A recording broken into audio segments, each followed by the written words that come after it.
Hello students. तो यहाँ से अब आपके हम क्वेश्चंस प्रैक्टिस करना स्टार्ट करेंगे किसके, आपके पीडीए डिजाइन करने के। ठीक है, तो देखो, इसको देख के बच्चे बहुत ही जल्दी डर जाते हैं कि इतना गंदी सी लैंग्वेज, कॉम्प्लेक्स सी लैंग्वेज क्या लिखी है। But trust me, this is very very easy. अगर आपको एक बार कॉन्सेप्ट क्लियर हो जाएगा तो आप कोई भी पीडीए इजिली बना सकते हो। ठीक है, अब कैसे रिप्रेजेंटेशन ऑफ स्टेट्स होगी, ट्रांजिशंस को, मूव्स को पीडीए के ऊपर कैसे लिखते हो, ठीक है, स्टैक कैसे ड्रॉ करते हो, ये सारा कॉन्सेप्ट आपका प्रीवियस वीडियो में कवर हो चुका है। ठीक है, तो यहाँ पे देखो, आप क्वेश्चन में आपको क्या कह रहा है, construct a deterministic push down automata for the language, और आपको लैंग्वेज क्या दिए, 0 पार n 1 पार n, जहां पे आपका n is greater than equal to 1।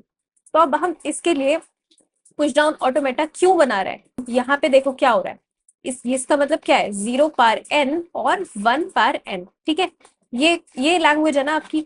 तो फाइनाइट ऑटोमेटा इन दोनों में कंपैरिजन नहीं कर पा रहा था, और कंपैरिजन की जरूरत क्या है, क्योंकि ऑब्वियसली यहाँ पे दोनों की पावर्स क्या है, सेम। मतलब आपकी वो सारी स्ट्रिंग्स इसमें प्रेजेंट है इस लैंग्वेज में, जिसमें आपके जितने भी नंबर ऑफ जीरोज हैं उतने ही नंबर ऑफ वंस होने जरूरी है। ठीक है, तो फाइनाइट ऑटोमेटा आपका ऑर्डर तो याद कर रहा था, बट पहले कितने जीरोस आ चुके हैं, इसके लिए तो हमें मेमोरी चाहिए ना, इसका काउंट स्टोर करने के लिए कि कितने जीरोस आपके आ चुके हैं। इसीलिए हमने किसका यूज करना स्टार्ट किया था, स्टैक है, जो कि एक क्या है, इनफाइनाइट मेमोरी है। ठीक है, तो अब लेट सपोज यहाँ पे हम ये यूज ही इसलिए कर रहे हैं क्योंकि हमारे पास मेमोरी है। तो लेट सपोज अब यहाँ पे आपको, अगर आप n इज इक्वल्स टू 1 दे दोगे तो किस टाइप की आपके पास लैंग्वेज होगी, 0 पार 1 1 पार 1, दैट मीन्स 0 1। ठीक है, अगर आप n इज इक्वल्स टू 2 लिख दोगे तो आपके पास कैसी स्ट्रिंग होगी, 0 0 1 1। ठीक है, इतना क्लियर है। अगर आपके पास n इज इक्वल्स टू 3 होगा तब आपके पास किस टाइप की स्ट्रिंग होगी, 0 0 0 1 1 1। ठीक है, similarly n is equals to 4, तो आपके पास यहाँ पे किस टाइप की स्ट्रिंग होगी, 0 0 0 0 1 1 1 1। आई होप इतना क्लियर होगा, क्योंकि ऑब्वियसली दोनों की पार्ट सेम है, इसलिए आपके equal number of zeros followed by equal number of ones. ठीक है, तो अब देखो, हम ये वाली स्ट्रिंग से आपका पीडीए डिजाइन करने का ट्राई करते हैं। ठीक है, बहुत बहुत ही सिंपल कॉन्सेप्ट है। तो देखिए, अगर n इज इक्वल टू 4 है तो हमने मान लो यहाँ पे इनपुट स्ट्रिंग आपकी एज्यूम कर लेते हैं, आपके पास है इनपुट स्ट्रिंग 0 0 0 1 1 1 1। ठीक है, और मैंने आपको ये प्रीवियस वीडियो में भी बताया था कि आपको पता कैसे चलेगा कि अब आपकी स्ट्रिंग ओवर हो चुकी है। आपका लास्ट में अगर एप्सिलॉन मिल जाता है ना, जब आपके पास रीडिंग हेड पूरा प्रोसेस करता हुआ आ रहा है, अगर वो लास्ट में एप्सिलॉन एनकाउंटर करता है तो दैट मीन्स आपका क्या है, स्ट्रिंग ओवर हो चुकी है। ठीक है, तो ये आपके पास क्या है, इनपुट टेप है, इसमें आपके पास क्या है, ये वाली स्ट्रिंग है। ठीक है, हर एक सेल में हर एक सिंबल है, इसको डिवाइड कर लेना। राइट, अब आपका पीडीए कैसे डिजाइन होगा, उस पर ट्रांजिशंस कैसे लिखेंगे हम देखते हैं। यहाँ पे देखो, फर्स्ट ऑफ ऑल पहले स्टैक से साइमल्टेनियसली करते रहते हैं और उसका पीडीए भी हम बनाते रहते हैं।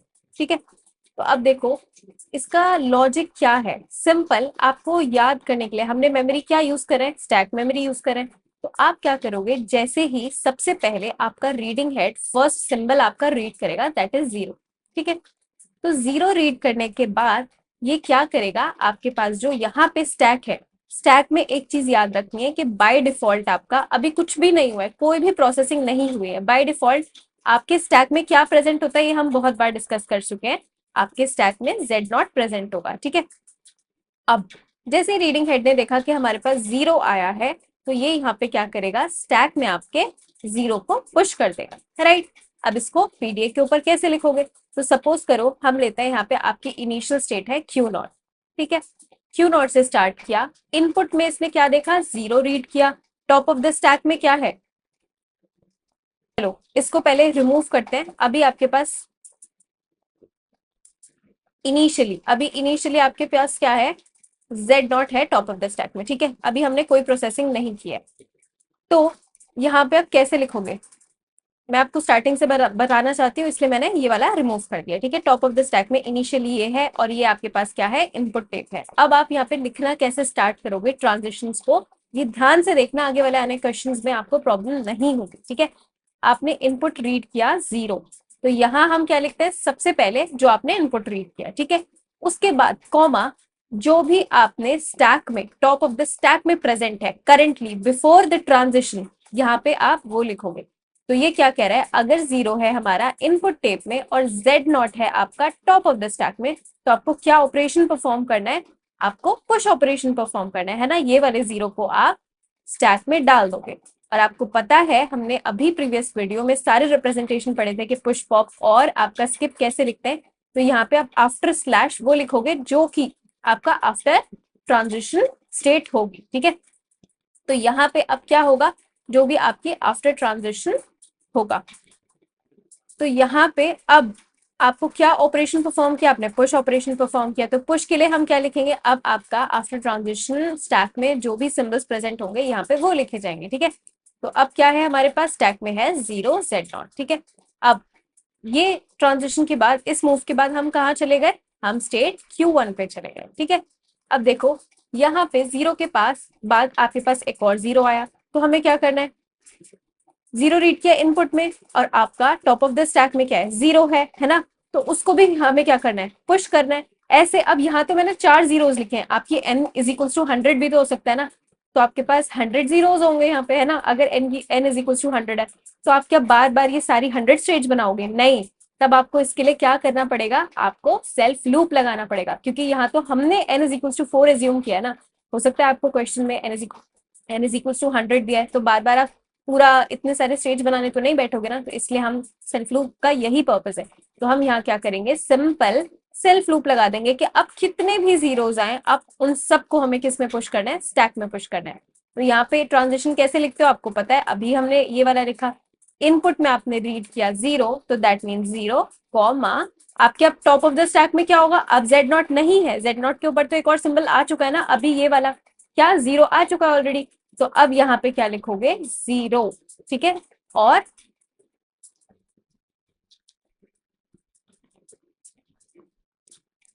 और आप कौन सा ऑपरेशन परफॉर्म कर रहे हो, पुश ऑपरेशन परफॉर्म कर रहे हो, है ना। तो पुश ऑपरेशन को कैसे लिखेंगे, यहाँ पे 0 0, ठीक है। इतना समझ में आया, इसमें कोई डाउट नहीं। अब आपको क्या करना है, अब हमें पता है कि हम कब पॉप करेंगे, जैसे ही हमें एक 1 मिलेगा तो हमें समझ आ जाएगा अब हमें क्या करना है, हर एक 1 के करस्पॉन्डिंग जितने भी हमने जीरोस पुश किए हैं उनको एक एक करके पॉप करना है। तो और ठीक है, तो यहाँ पे सपोज करो हमने सारे 4 के 4 आपके जीरोस को पुश कर दिया है स्टैक में, है ना। 0 0 0 और 0 1 2 3 4, ठीक है। सारे आपके एक एक करके जीरोस पुश हो चुके हैं। अब जब आपका फर्स्ट आपने 1 इनपुट रीड किया, तो आपको क्या करना है, इसके करस्पॉन्डिंग ये वाले 0 को पॉप करोगे। तो यहाँ पे क्या लिखेंगे, इनपुट में हमने रीड किया 1, और आपके टॉप ऑफ द स्टैक में क्या है, अगर टॉप ऑफ द स्टैक में आपके पास है 0, यहाँ पे क्या लिखते हैं, इनपुट, यहाँ पे क्या लिखते हैं, जो आपके टॉप ऑफ द स्टैक में है बिफोर ट्रांजिशन। फिर आफ्टर ट्रांजिशन क्या है, आप क्या ऑपरेशन परफॉर्म कर रहे हो, हम पॉप ऑपरेशन परफॉर्म कर रहे हैं ना, और हमें पता है उसके लिए हम एप्सिलॉन लिखते हैं। तो यहाँ पे आपने लिख दिया, जैसे ही इनपुट में 1 देखा और आपके पास स्टैक में क्या है, टॉप में 0, तो तुरंत क्या कर दो, पॉप। और यही सेम चीज आपको हर एक 1 के लिए करनी है। तो अब यहाँ पे 100 वंस होंगे, तो सबके लिए आप ये वाला मूव नहीं लिखोगे, ये वाली ट्रांजिशन नहीं लिखोगे। तो इसके लिए हमें अगेन क्या लगाना है, सेल्फ लूप। सेल्फ लूप पे क्या लिखोगे आप, कि अगर हमने इनपुट में 1 रीड किया और टॉप ऑफ द स्टैक में है 0, तो please perform pop operation, right. ठीक है, इतना क्लियर है। और ये कौन सी स्टेट है, ये है स्टेट आपके पास Q2। तो अब ये वाला 1 आएगा, ये वाला 1 आएगा, ये वाला 1 आया, इसके लिए हमने ये टॉप वाला 0 पॉप किया। सेकंड 1 आया, आपने ये वाला 0 पॉप किया। थर्ड 1 आया, तो आपने ये पॉप किया। फोर्थ 1 आया आपके पास, तो आपने पॉप किया ये, ठीक है। अब एंड में हमारे पास क्या बचा है, इनपुट में एप्सिलॉन, है ना। और टॉप ऑफ द स्टैक में क्या बचा है हमारे पास, जो इनिशियली था Z0, है ना। तो यही, इससे हमें पता चल गया, एप्सिलॉन से क्या पता चल गया कि आपकी इनपुट स्ट्रिंग ओवर हो चुकी है, पूरी प्रोसेसिंग खत्म हो चुकी है। और टॉप ऑफ द स्टैक में अगर Z0 है, तो हमें क्या समझ आ गया कि आपका स्टैक अगेन एम्प्टी हो गया, है ना। तो यही, इससे पता चलता है कि आपके जीरोस जितने आए थे उतने ही 1 थे आपके पास, तभी तो हर एक 0 के करस्पॉन्डिंग हमने एक 1 लिया ना। जैसे जैसे 1 आता रहा, हम उसके करस्पॉन्डिंग एक एक 0 को पॉप करते रहे। इसका मतलब आपकी नंबर ऑफ एज और नंबर ऑफ बीस, नंबर ऑफ जीरोस और नंबर ऑफ वंस क्या थे, इक्वल थे, ठीक है। तो इससे हमारा कंपैरिजन भी हो गया, ठीक है। अब बट अभी एक्सेप्टेंस कैसे होगा, एक्सेप्टेंस हमें पता चलेगा, हम कैसे लिखेंगे यहाँ पे एक्सेप्टेंस, कि अगर आपके पास एंड में एप्सिलॉन आता है ना, एप्सिलॉन हमें पता है कि स्ट्रिंग ओवर हो गई है, ये रिप्रेजेंट करता है। तो अब आपने इनपुट में क्या रीड किया, एप्सिलॉन। अब ये पॉप वाला एप्सिलॉन नहीं है, तो कंफ्यूज नहीं होना है।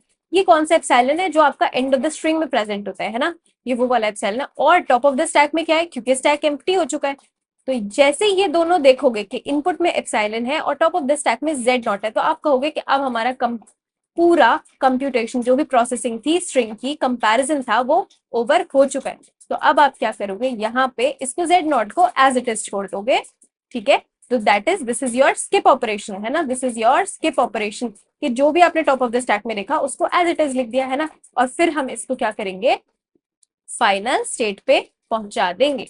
इसका मतलब आपकी ये वाली लैंग्वेज एक्सेप्ट हो गई।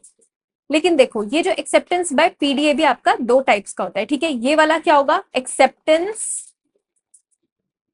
बाय फाइनल स्टेट, ठीक है। इसमें आपने क्या किया? सिंपल, जैसे देखा कि इनपुट स्ट्रिंग एंड हो गई है, एप्सिलॉन मिला और टॉप ऑफ द स्टैक में जेड नॉट मिला, है ना। ये सब पॉप कर दिया तो आपको यहाँ पे जेड नॉट मिला ना, तो ये दोनों जैसे ही मैच किया तो आपने बोला अब मुझे फाइनल स्टेट पे पहुंचा दो।